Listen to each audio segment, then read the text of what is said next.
Hello all, நான் நந்து. இது என் voice. இது பிகமிங் மீ சீரீஸில் டே 13. உங்கள் டே எப்படி போச்சு? ஏன் டே எப்படி போச்சுன்னா, இன்றைக்கி வந்து லேட்டாக தான் டே ஆரம்பிச்சிச்சு. ஒரு 11 மணி 12 மணிக்கு மேலே தான் டீ எல்லாம் குடிச்சிட்டு தான் வேலையவே ஆரம்பித்தேன் நான். அதுக்கப்புறம் ஏற்கனவே நான் கரோக்கி ஸ்கேல் செக் பண்ணி இதெல்லாம் எடுத்து வச்சுருந்தேன்னு சொன்னேன்ல, அதில் வந்து 5 பாட்டு ப்ராக்டிஸ் பண்ணி பாடி எடிட்டும் பண்ணிட்டேன். அதை வந்து இன்றைக்கி போட்டு கேட்டு பார்த்தேன். ஓகேவாக தான் இருக்குது. நல்லா இல்லை, எனக்கு என்னமோ சாட்டிஸ்ஃபைடாக இல்லை. ரொம்ப நல்லா போய்கிட்டு இருந்துச்சு வீடியோஸ்லாம். இந்த ஆடியோலாம் போட்டு அதை கெடுத்துட வேணும்னு எனக்கு ஒரு ஃபீலிங் தான் இருக்குது.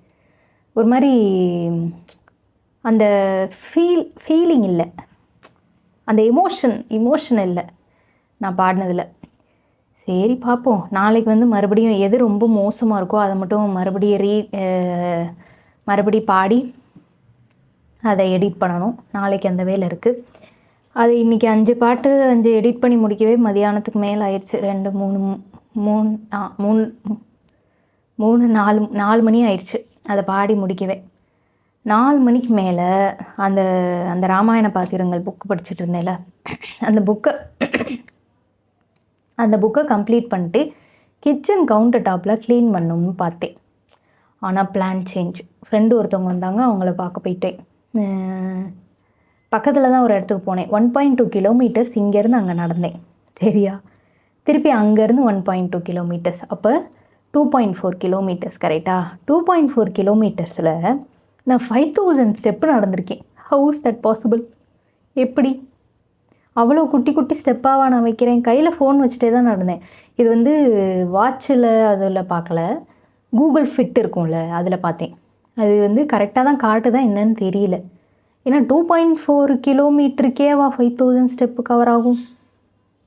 அது எனக்கு கொஞ்சம் டவுட்டாக இருக்குது.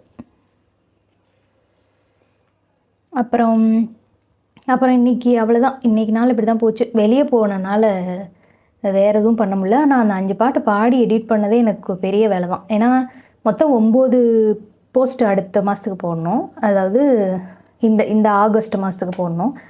9 போஸ்ட்டில் 5 போஸ்ட்டுக்கான ஆடியோ ரெடி ஆயிடுச்சு. இன்னும் 2 வந்து பண்ணுறேனா இல்லையான்னு ஒரு டவுட்ஃபுல்லாக இருக்குது. அதனால் அதை ஆடியோ வந்து பின்னாடி பார்த்துக்கலாம். இந்த 5 நான் ரெடி பண்ணி வச்சாலே இந்த மாதம் எண்டுக்குள்ளே வீட்டுக்கு போயிட்டு வர்றதுக்குள்ள ஸ்கெடியூல் பண்ணி வைக்க கரெக்டாக இருக்கும். அவ்வளோதான். நேற்று வந்து ஒன்று சொல்லணும், எழுதி வச்சுக்கிறேன் அப்படின்னு சொன்னேன்ல. என்ன சொல்ல வந்தேன்னா, மூட் அவுட்டாக இருக்குது, ஆனால் நான் வீடியோ ஆரம்பித்தோன்னே எனக்கு கொஞ்சம் நார்மல் ஆயிடுச்சு அப்படின்னு சொன்னேன்ல. அது எதை பற்றி பேசினேன்னா, இப்போ நான் வந்து ஃப்ரீலான்சராக, நான் ஃபுல் டைம் எம்ப்ளாயியாக இருந்தப்போ மாதம் சம்பளம்னு ஒன்று டான்னு ஏறிடும். கரெக்டாக? இப்போ நம்ம வேலை பார்க்குறோமோ இல்லையோ, நம்ம வந்து கம்பெனிக்கு ப்ராஃபிட்டபுளாக இருக்கோமோ இல்லையோ, நம்ம அந்த கம்பெனியிலேருந்து அந்த வேலையிலேருந்து எதுவும் கற்றுக்கிட்டோமோ இல்லையோ, நம்மளுக்கு ஃப்ரெண்ட்ஸ் அமைஞ்சாங்களோ இல்லை எம்ப்ளாயி ஒரு அக்விண்டன்சஸாக மட்டும்தான் இருந்துட்டு போகிறாங்களோ, எப்படியா இருந்தாலும் நம்மளுக்கு சம்பளம்னு ஒன்று மாதம் ஏறிடும். ஆனால் ஃப்ரீலான்சிங்கில் அப்படி கிடையாது. நான் தொடர்ந்து, அதாவது ரெக்கரிங்காக நம்ம பண்ணிகிட்டே இருந்த ப்ராஜெக்ட்ஸு இப்போ எதுவுமே இல்லை கையில். ஒரு மாதிரி தான் இருக்குது. 2026 ஒரு மாதிரி டவுன் ஆன மாதிரி தான் இருக்குது. ஏன்னா நிறையா ப்ராஜெக்ட்ஸ் வரல. 25ல் கூட நான் நிறைய ப்ராஜெக்ட்ஸ் பண்ணிகிட்டு இருந்தேன். நிறையா பேருக்கு ரீல்ஸ் எழுதி கொடுத்தேன். நான் ரீல் ஸ்கிரிப்ட்ஸ் எழுதி கொடுத்தேன். அப்புறம் கோஸ்ட் ரைட்டிங்லேயும் நிறைய ப்ராஜெக்ட்ஸ் வந்துச்சு. இந்த வருஷம் கொஞ்சம் டல்லு தான். பசங்க படத்தில் சொல்லுவான்ல, லீவை எண்ணிட்டு சொல்லுவேன்ல, இந்த மாதம் நல்லா இல்லை தான் அப்படின்னு. அது மாதிரி இந்த வருஷமே கொஞ்சம் டல்லு தான். அது இப்போ மாதம் நம்மளுக்கு சேலரி ஏறிடுமா? இப்போ ஃப்ரீலான்சிங்கில் அப்படி நடக்காது. இப்போ ப்ராஜெக்ட்ஸும் கம்மியாக இருக்கிறப்ப கேஷ் இன்கமே வந்து எனக்கு வந்து ஒரு 10 நாளைக்கு ஒரு வாட்டி ஏதாவது ஒரு பேமெண்ட் வரலைன்னா ஒரு மாதிரி கிறுக்கு வந்த மாதிரி ஆயிரும். என்னடா இது, காசு வரல ரொம்ப நாளாக, என்ன பண்ணுறது? எமர்ஜென்சி ஃபண்ட்லாம் இருக்கும். எப்பயுமே அந்த எமர்ஜென்சி ஃபண்டில் நான் கரெக்டாக இருப்பேன். அது என்னதான் இருந்தாலுமே இன்கம் நம்மளுக்கு கம்மியாகுதே, நம்மளால் ஒன்றுமே. அப்போ இன்கம் கம்மியாகுதுன்னா என்ன ஆகும்? ஃபஸ்ட்டு பாதிக்கப்படுறதே செல்ஃப் எஸ்டீம் தான். அது வந்து போட்டு தாக்கி நம்மளை அடித்து கீழே தள்ளி விட்டுரும். இங்கே இருந்தால் அப்படியே இங்கே கீழே அந்த அங்கே கிடக்கும். அது ஒரு மாதிரி கஷ்டமாக இருக்கும். நம்ம என்ன பண்ண போகிறோம்? ஐயோ வயசாகுதே, ஏன்னா நீ இப்படியே உட்காந்துருக்க, நீ எதுவுமே பண்ண மாட்டேற. நான் நிறையா பண்ணிட்டு தான் இருக்கேன். ஆனால் அதிலேருந்து எனக்கு ரிட்டர்னாக எதுவுமே எனக்கு கிடைக்காதனால, காசாகவும் சரி ஆப்பர்ச்சுனிட்டியாகவும் சரி, அது ரிட்டர்னாக எனக்கு எதுவுமே கிடைக்காதனால, இந்த மாதிரி லோவாக இருக்கிற டைம்லாம் அதுதான் திரும்ப திரும்ப தோணும். நீ எதுவுமே பண்ணல, நீ வந்து உன் நாட்களை நீ வீணடிச்சுக்கிட்டு இருக்க, உன் வயசு போகுது, நீ என்ன இப்படியே இருந்துருவியா அப்படிலாம் தோணும். ஒன்றுமே பண்ண மாட்டேற, நீ எதுக்குமே லாய்க்கு இல்லை அப்படிலாம் தோணும். இன்னும் மோசமாக தோணும். நான் வந்து ஃபில்டர் போட்டு சொல்கிறேன். ரொம்ப மோசமாக தோணும். நெகட்டிவ் அப்படியே உள்ளுக்குள்ளே நம்ம அப்படியே நம்மளை மறைக்கிற அளவுக்கு அந்த நெகட்டிவ் தாட்ஸ் வந்துடும். அதிலிருந்து வெளியே வர்றது கொஞ்சம் கஷ்டம்தான். இப்போ ஃபுல் டைம் எம்ப்ளாயியாக இருந்தால் நம்ம என்ன தான் மாத கடைசியில் அப்படிலாம் எனக்கு ஆனதே கிடையாது. ஏன்னா நான் எமர்ஜென்சி ஃபண்டு வச்சுருப்பேன். நான் கரெக்டாக பிளான் பண்ணி பண்ணுவேன். மாத கடைசியில் நார்மலாக சொல்கிறேன், மாத கடைசியில் காசு இல்லாமல் இருந்தாலுமே 1ஆந்தேதி இல்லை 5ஆந்தேதிக்குள்ளே நம்மளுக்கு சம்பளம் வந்துடும்ன்ற தைரியம் இருக்கும். ஆனால் ஃப்ரீலான்ஸில் அப்படி இல்லை.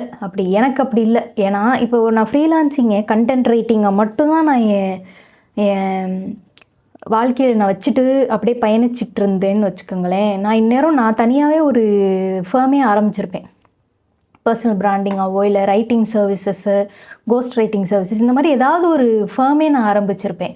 ஆனால் அப்படி நான் போயிட்டேன்னா பிஸ்னஸ் அது இதுன்னு இறங்கிட்டேன்னு வச்சுக்கோங்களேன், என்னால் இந்த க்ரியேட்டிவ் சைடை பண்ணவே முடியாது. அப்போ நான் காசுக்காக ஒரு விஷயத்தை தக்க வச்சுக்கிட்டே இருக்கேன். நான் பிடிக்காமலாம் பண்ணலை, பிடிச்சி தான் பண்ணுறேன் இந்த கண்டென்ட் ரைட்டிங்கை. ஆனாலுமே அந்த ப்ராஜெக்ட்ஸ் குறையிறப்ப இதை அடி வாங்க வைக்குது. இப்போ நீ என்ன பண்ணிகிட்ருக்க, நீ உன்கிட்ட காசு இல்லையே, காசு இன்னும் வரலையே.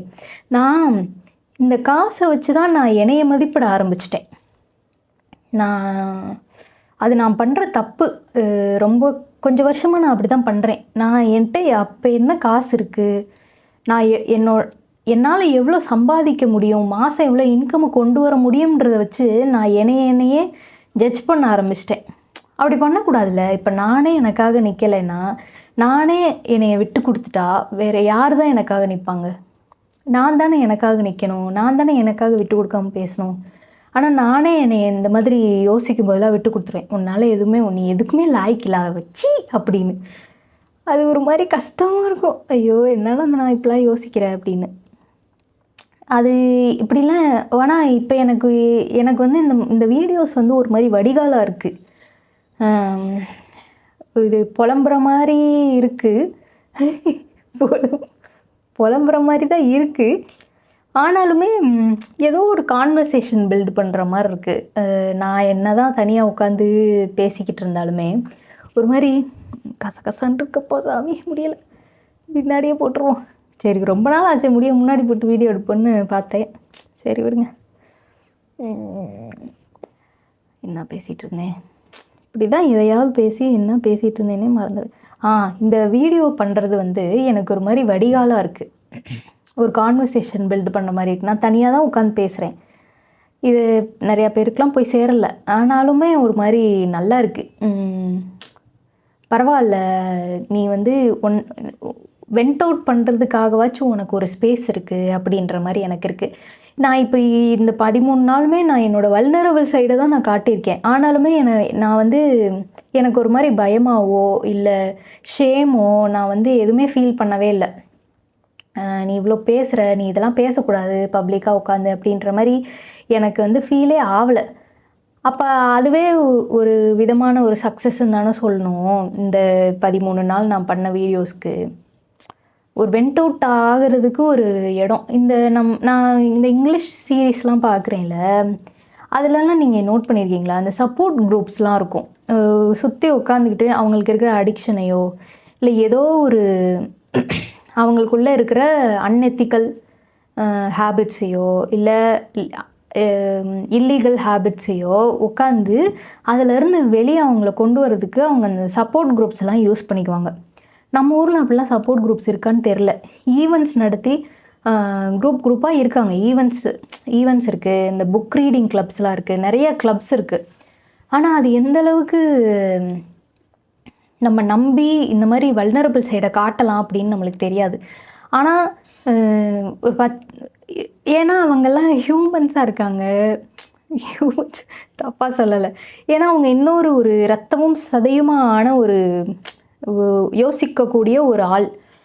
ஆனால் இது அவ்வளோ இம்பேக்ட் பண்ணாது. சரியா? கரெக்டா? ஐயோ, இந்த வார்த்தை யூஸ் பண்ணாது. இப்போ நான் இதில் பேசுகிறேன்னா எனக்கு அந்தளவுக்கு ஐயோ, இப்போ நான் நேரில் யார்ட்டையாவது போய் பேசணுன்னா எனக்கு ஒரு மாதிரி இருக்கும். ஆனால் கேமராவில் நான் பாட்டுக்கு எதுனாலும் பேசி விட்டுறலாம், அந்த மாதிரி இருக்கா. அதனால் அதுவும் நான் இந்த பிகமிங் மீ சீரீஸ் பண்ணுறதோட பாசிட்டிவ் சைடாக பார்க்குறேன். ஒரு மாதிரி நல்லா இருக்குது டெய்லி இந்த மாதிரி வீடியோஸ் பண்ணுறது. நீங்கள் இப்போ இந்த 13 வீடியோ நீங்கள் பார்த்துருந்தீங்கன்னா தெரிஞ்சிருக்கும். என் லைஃப் வந்து போர் லைஃபு, ரொம்ப போரான லைஃபு. ஆனால் என்னால் இந்த போரான லைஃபையே என்னை கிரேட்ஃபுல்லாக ஃபீல் பண்ண வச்சுருக்கு இந்த பிகமிங் மீ சீரீஸ். என்ன தான் போரான லைஃபாக இருந்தாலுமே நான் அந்த போர் லைஃபுக்குள்ளே இருக்கிற சின்ன சின்ன விஷயங்களுக்கெல்லாம் கிரேட்ஃபுல்லாக ஃபீல் பண்ண ஆரம்பிச்சிட்டேன்.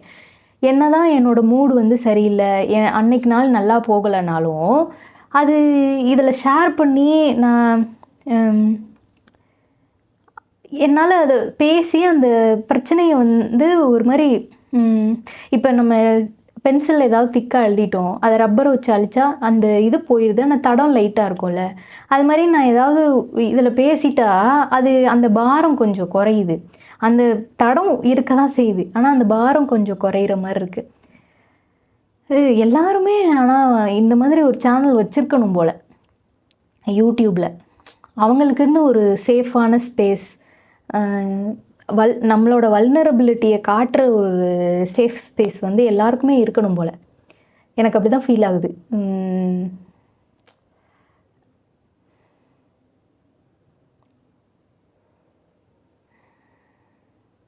சரி, அவ்வளோதான். நாளைக்காவது அந்த புக்கை முடிக்கணும். நாளைக்கு அந்த 5 ஆடியோ எல்லாத்தையும் கரெக்டாக தப்பு பண்ண இடங்கள்லாம் திருப்பி பாடி எடிட் பண்ணி கோர்த்து வச்சிடணும். அவ்வளோதான். நாளைக்கு ஸ்கிரிப்ட் ஏதாவது எழுதணும்.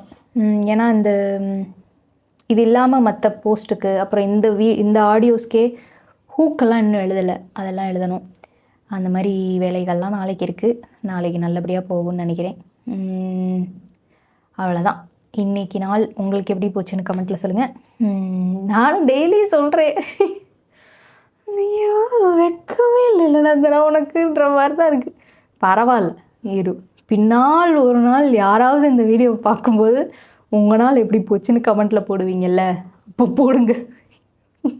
நம்ம ரேண்டமாக ஏதாவது பாட்டோ வீடியோவோ பார்க்கும்போது 2026 இதை பார்ப்பவர்கள் கமெண்ட் செய்யவும் அப்படின்னு போட்டிருப்பாங்கள்ல, அந்த மாதிரி 2030 யாராவது இந்த வீடியோவை பார்த்து 2030 இதை பார்ப்பவர்கள் கமெண்ட் செய்யவும் லைக் செய்யவும் அப்படின்னு யாராவது போட்டால் நல்லாயிருக்கும்.